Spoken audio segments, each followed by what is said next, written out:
In 2016, at a busy metropolitan city, two armed individuals have a heated altercation that quickly results in an exchange of gunfire. One is fatally shot, while the other is injured and claims self-defense. A nearby CCTV camera fails to capture the interaction. However, a microphone attached picks up the audio. Multiple witnesses claim they heard two gunshots in close succession, but were unsure who fired when. Investigators and detectives ask an important question that is crucial to the survivor's testimony. Who fired first? So, what does the evidence show? Since visual evidence and eyewitness accounts were generally unreliable for this case, except for helping establish firearm orientations of the perpetrators, investigators turn to their next best option: sound. Sound waves are mechanically created by a vibrating object that creates ripples of air pressure that become interpreted by the tympanic membrane and brain as noise, music, or speech. The interpretation of sound can be broken into two classes: periodic, which is musical, and aperiodic, which is irregular noise. Gunshots belong to the aperiodic sound class and have multiple variables that can affect its amplitude with shooting incidents, including ammunition type, the firearm itself, gun position, and the distance between the firearm and recording device.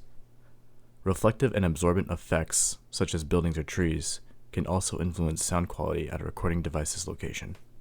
Audio devices used to capture sound typically use weighting networks that alter meter sensitivity by using A, C, and Z scales.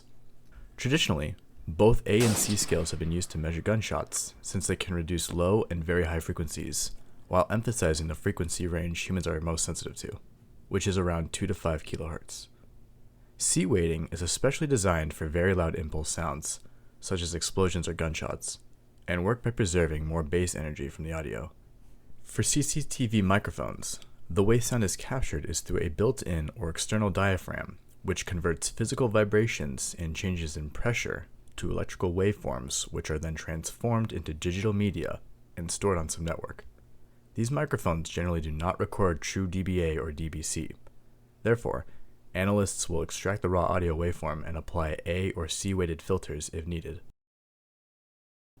Positioning and directionality played a key role in the acoustics for this case. Both individuals were facing each other during the altercation a few feet away, one facing south and the other north. The CCTV microphone was located southwest of the two at an undisclosed distance. Directly north past the T-intersection was a large building complex, in terms of width and height, which was roughly 90 meters away. When the two both discharged their firearms, police and investigators would have expected to see two distinct waveforms captured by the CCTV microphone down the timeline of their respective guns. However, that wasn't necessarily the case. Instead, a prominent echo sound wave accompanied only one of the gunshots, but not the other. Why? To get their answer, investigators requested help from Dr. Robert Maher, a professor and expert in electrical engineering, computer engineering, and musical acoustics, to aid them in this case. They asked if it was possible to determine which individual fired first. Intrigued, Dr. Maher agreed and began analyzing the acoustic evidence from the CCTV microphone. What he found was two gunshots, except one had a distinct delayed echo at 0.54 seconds following the initial shot. By using reconstructive methods with the street geometry, witness testimonies, and evidence context, Dr. Maher was able to put it all together. By following Dr. Maher's logical workflow, we can answer the question of who shot first through reconstruction methods from the context of what we now know. For simplicity, we'll refer to the south-facing individual as blue and the north-facing as red. Blue fired and injured red. From the limited diagrams and scene context, the street traveling southbound continues further without any intersections or obstructions. Red also fired at blue, effectively killing him. Because of the large building northward of Red's trajectory, the gunshot sound wave would have reflected into the CCTV's location. This can also be explained mathematically, solving for the acoustic path using the distance equals constant speed multiplied by time formula. Since there is an echo delay in the equation, the formula is modified slightly to this.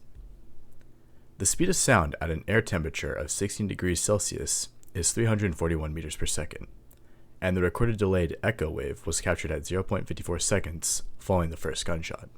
Plugging in the variables results in an acoustic path of 184 meters, which is close to the estimated 180 meter additional path traveled further than the direct sound to the CCTV location, meaning that the 180 meter is the difference between the reflected sound path and the direct sound path. Let's say the distance between the camera and the shooters is 30 meters. When red fired, direct sound still traveled 30 meters to the camera, but the reflected path took an additional route, traveling 90 meters northward and 120 meters back to the CCTV, resulting in 210 meters for the reflected path.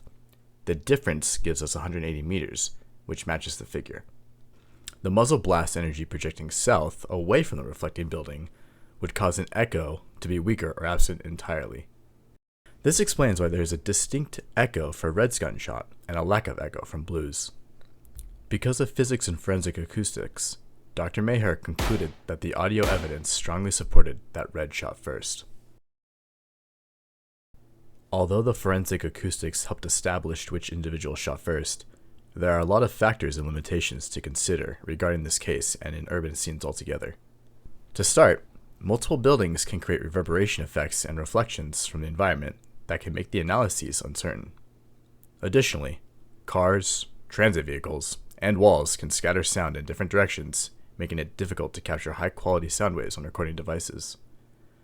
Because of these details, Dr. Maher emphasized that the forensic acoustics calculated should be treated as supportive reconstruction evidence and not definitive proof, using the aid of witness statements, timing of waveforms, and street geometry. If you enjoyed the video and would like to see more forensic-related content, consider subscribing to the channel.